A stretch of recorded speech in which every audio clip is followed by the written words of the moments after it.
जब गाजा में ताबड़तोड़ बमबारी जारी है, इमारतें ढहाई जा रही हैं, सैकड़ों लोगों की जान रोज जा रही है।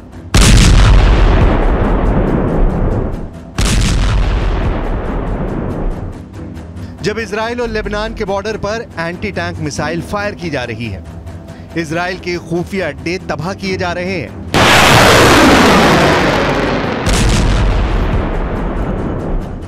जब अमेरिका से लेकर रूस और ईरान से लेकर तुर्की तक इजराइल पर बहुत बड़े हमले की बात चल रही है। जब पश्चिम एशिया की राजधानियों में इजराइल के खिलाफ हजारों लोग प्रदर्शन कर रहे हैं, इजराइल के खिलाफ युद्ध का पूरा माहौल बन चुका है।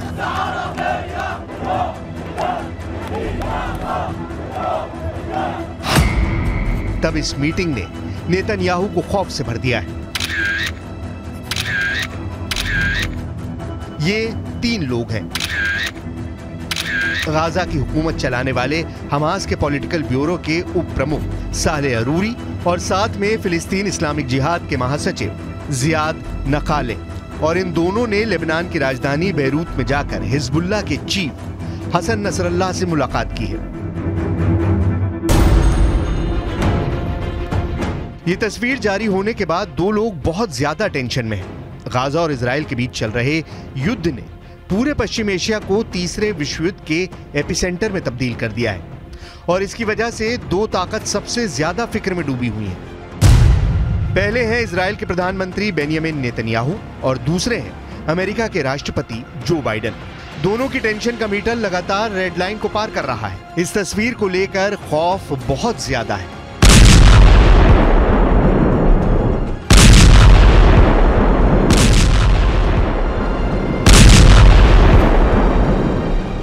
क्योंकि गाजा में हो रही बमबारी के बाद हमास, फिलिस्तीन इस्लामिक जिहाद और हिजबुल्लाह ने ऐलान कर दिया है कि जैसे ही इजराइल की फौज गाजा की जमीन पर कदम रखेगी, वो ऐसा हमला करेंगे जिसकी गूंज अमेरिका तक सुनाई देगी।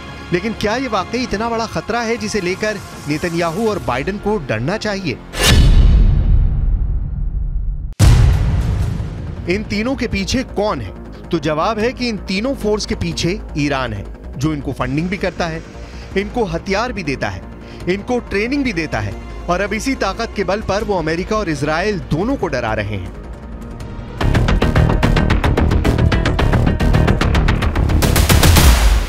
हमास, फिलिस्तीन इस्लामिक जिहाद और हिजबुल्लाह, इन तीनों ने अपने नए वीडियो जारी करने शुरू कर दिए हैं। हमास ने ड्रोन अटैक का वीडियो दिखाया है जिससे तेल अवीव और इजराइल के कई बड़े शहरों पर हमले किए जा सकते हैं। तो हिजबुल्लाह ने लेबनान इजराइल बॉर्डर पर कई हमले करके साबित कर दिया है कि इजराइल की उत्तरी सीमा अब सुरक्षित नहीं बची है।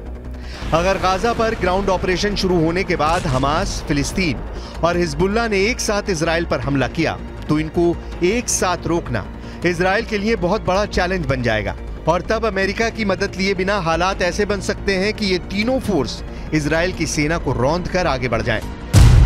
गाजा में हमास के लड़ाकों की तादाद 40 से 50 हजार के करीब है। उत्तर की तरफ लेबनान में मिलिशिया हिजबुल्लाह की तादाद 1 लाख से ज्यादा है। इनके सामने इजराइल में एक्टिव और रिजर्व फोर्स मिलाकर 6 लाख से ज्यादा सैनिक हैं। ये आंकड़े बताते हैं कि इजराइल के पास 4 गुना ताकत है। इजराइल ने अपनी सेना का पूरी तरह से मोबिलाइजेशन कर लिया है, लेकिन यह भी रिपोर्ट सामने आ रही है कि रिजर्व फोर्स की पूरी ट्रेनिंग अभी बाकी है। इसके अलावा इजराइल ये भी चाहता है कि पूरी तरह से हथियारों का स्टॉक तैयार कर लिया जाए ताकि ग्राउंड इन्वेजन के बीच में गोले बारूद की कमी न पड़े।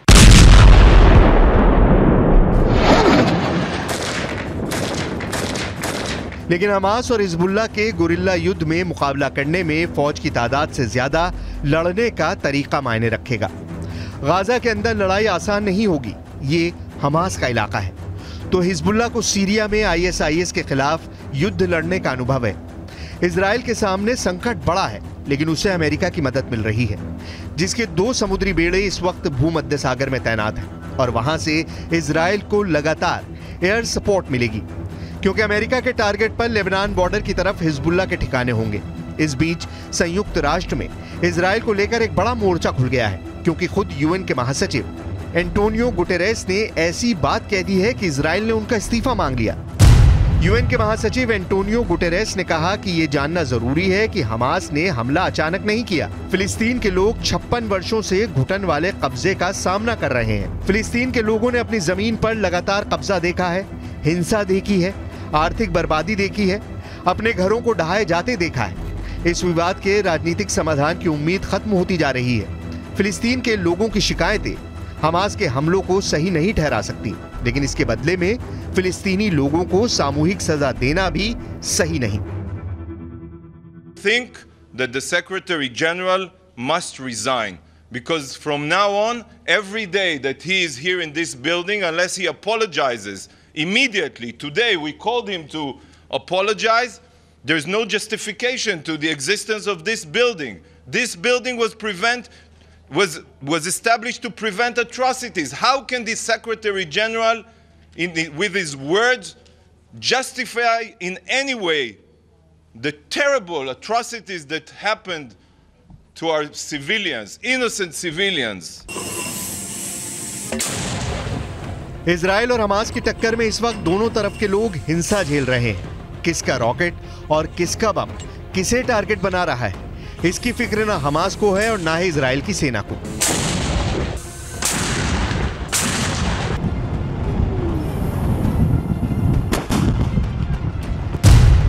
7 अक्टूबर को हमास के हमलों में इजराइल के करीब 1,500 लोगों की मौत के बाद इजराइल की लगातार चल रही बमबारी में 25 अक्टूबर तक 6,000 लोगों की मौत हो चुकी है। इनमें 2,500 से ज्यादा बच्चे हैं, जबकि घायलों की तादाद 18,000 पहुंच चुकी है। इन आंकड़ों में उन लोगों की लाशें शामिल नहीं जो अब भी हजारों इमारतों के मलबे में दबी हुई हैं। यहाँ इजराइल की बमबारी में गिरी एक इमारत में कई लोग दब गए और इनमें से एक को यहाँ जिंदा निकालने की कोशिश जारी है। रेस्क्यू ऑपरेशन रात में चल रहा है। यहाँ बिजली नहीं है, टॉर्च की मदद से लोगों की जान बचाई जा रही है। यहाँ फंसे एक शख्स को बचाते वक्त उसे बताया जा रहा है कि उसका परिवार निकाल लिया गया है ताकि वो हौसला न खोए।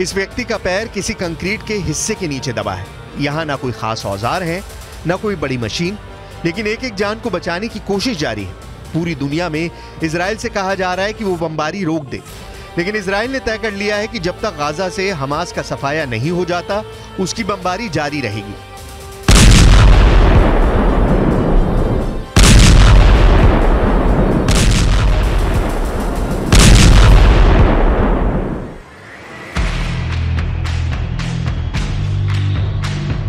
लेकिन दक्षिण इजराइल में युद्ध का खौफ देखा जा सकता है। हमास के रॉकेट हमलों के बाद यहाँ की सड़कें खाली हैं, लोग बाहर बहुत कम निकल रहे हैं। पार्क से लेकर समुद्री किनारे सब कुछ वीरान पड़ा है। इजराइल और हमास के बीच चल रही जंग के बाद अब युद्ध का बड़ा खतरा मंडराता नजर आ रहा है।